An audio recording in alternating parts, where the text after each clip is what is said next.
Bueno, en este video vamos a tratar las obligaciones solidarias. Dijimos entonces que en las obligaciones de sujeto plural,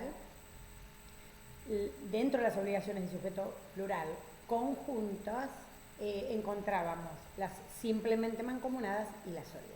Bueno, las obligaciones solidarias tienen como característica la posibilidad de que el acreedor exija a cualquiera de los deudores la totalidad de la deuda, o que cualquiera de los deudores le pague la totalidad de la deuda a cualquiera de los acreedores. De esta manera estamos diciendo que el vínculo que une a los acreedores y a los deudores entre sí se encuentra de una manera conjuncionada, coaligada, porque cualquier acreedor le puede pedir la totalidad de la deuda o cualquier deudor le puede pagar la totalidad de la prestación a su cargo. De esta manera encontramos la primera diferencia con las obligaciones divisibles, que nos dicen que los vínculos son independientes entre sí. Entonces, las características que podemos definir de las obligaciones solidarias es que tenemos pluralidad de sujetos, pluralidad de vínculos, con la característica de ser vínculos coaligados, unidad de prestación, unidad de causa. Bien, la finalidad que tienen estas obligaciones suelen garantizar, o sea, suelen servir para garantizar el cobro de la deuda, de la prestación, o también para facilitar el pago a los acreedores, a los deudores, a uno de los acreedores.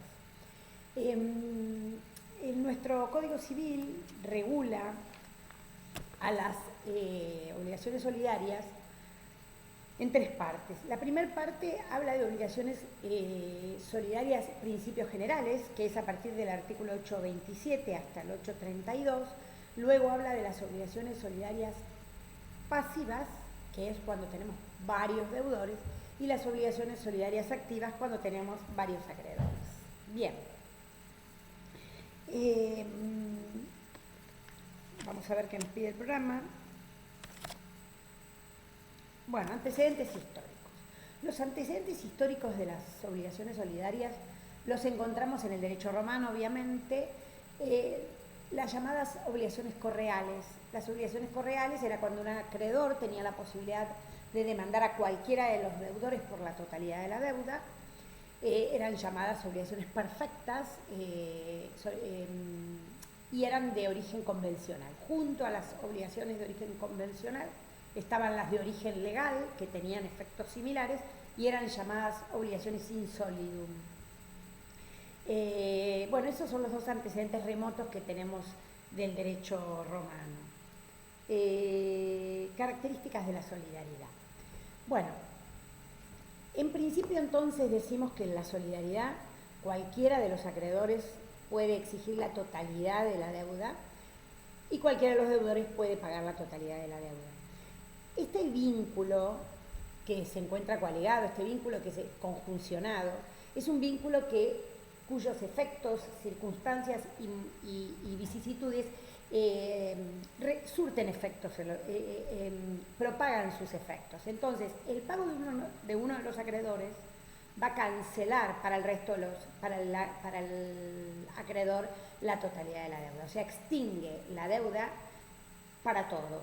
La novación, la compensación, o sea, cualquiera de las circunstancias que viva esta relación obligatoria, en principio repercute en el resto de los vínculos porque se encuentran de esta manera conjuncionados, entonces propaga efectos.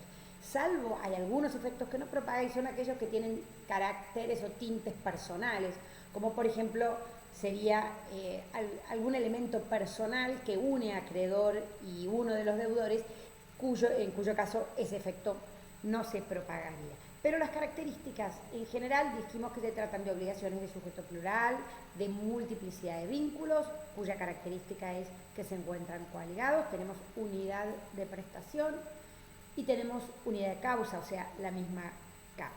Bien, caracteres de la solidaridad, fundamentos. ¿Para qué? En principio, ¿por qué ¿cuál es el beneficio de este tipo cuál es el beneficio de este tipo de obligaciones? Obviamente el principal fundamento de estas obligaciones, durante mucho tiempo la doctrina habló recurrió a la teoría de la representación.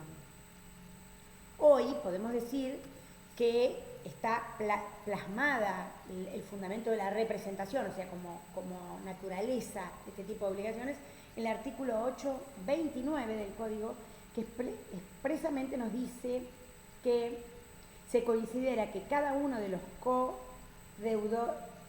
codeudores solidarios en la solidaridad pasiva y cada uno de los coacreedores en la solidaridad activa representa a los demás en el acto que realiza como tal. O sea que el fundamento es la teoría de la teoría de la representación. No siempre fue aceptado así. Hay doctrina que dice que la garantía es el fundamento principal de este tipo de obligaciones, pero la realidad es que el Código en el artículo 8.29 nos habla de que el acreedor y o deudor representa al resto en los actos que realizan durante la vigencia de la relación obligatoria. Bueno, la finalidad y la importancia radica, por supuesto, en la garantía que tiene el acreedor en cobrar, y ahora lo vamos a explicar, o en la facilidad de pago que tiene el deudor a pagarle a cualquiera de ellos. Facilita el pago por parte del deudor y garantiza el cobro por parte del acreedor. ¿Por qué decimos que garantiza el cobro? Porque cualquier circunstancia que suceda con los deudores no lo va a soportar el acreedor. Por ejemplo, nosotros habíamos dado un ejemplo en el video anterior en donde decíamos que al acreedor X le debían 3 sujetos en una obligación simplemente mancomunada de 20.000 pesos cada uno. Cada uno debía pagar ese monto. Si alguno de los sujetos deudores quebraba, el que soporta la insolvencia de ese deudor es el acreedor, porque si cada uno debe 20, solamente le va a poder cobrar 20 a cada uno, le va a poder cobrar a los otros 2. En el video anterior habíamos hablado que teníamos 3 deudores. Entonces, esos 20.000 pesos los va a soportar el acreedor. Ahora bien, si nos encontramos frente a una obligación solidaria, esa insolvencia del deudor la va a soportar el resto de los deudores. ¿Por qué? Porque el acreedor puede demandar la totalidad a cualquiera de ellos. Entonces va a demandar la totalidad a uno de los deudores y la insolvencia va a ser en definitiva soportada por el resto, porque en su persona su interés está satisfecho, va a cobrar la totalidad de la prestación. Entonces esto le garantiza el cobro. Cualquier circunstancia que suceda con el resto de los deudores van a ser soportados por los deudores. También facilita el cobro porque cualquier deudor al momento de pagar puede pagar la totalidad a uno de ellos. Que quede claro que la obligación se extingue con relación a los demás, pero esto no quita que entre deudores y acreedores múltiples existan relaciones entre ellos. O sea, ¿qué quiero decir con esto? Que los deudores, el deudor que pagó va a tener derecho a exigir del resto colaboren, contribuyan, principio de contribución, con la prestación que en definitiva le correspondía a cada uno. Y lo mismo los acreedores, el acreedor que cobra en su totalidad va a tener que participar al resto de los acreedores del monto. Pero en principio con relación a los deudores ha quedado extinguida y con relación al acreedor ha quedado extinguida. No sé si soy clara. De todas maneras, en la clase que vamos a dar por Zoom lo vamos a volver a retomar. Bueno, el otro tema que me preguntan, que nos da el programa, es las fuentes. O sea, las obligaciones solidarias pueden surgir o de la ley, que así lo establezca, o pueden surgir del acuerdo de voluntades o de la voluntad individual. Esto también está especificado en el artículo 829 del Código, que nos dice que debe surgir inequívocamente de la ley o del título constitutivo de la obligación. Hubo alguna discusión si las sentencias judiciales podían determinar, podían crear obligaciones solidarias. Ya está fuera de discusión que las sentencias son declarativas y la solidaridad solo surge o de una disposición legal o de un título constitutivo de nacimiento de la obligación, que da nacimiento a la obligación. Bien. Prueba. Bueno, con relación a la prueba de la solidaridad no se presume, debe ser quien la invoca, debe probarla y se puede utilizar cualquier medio de prueba.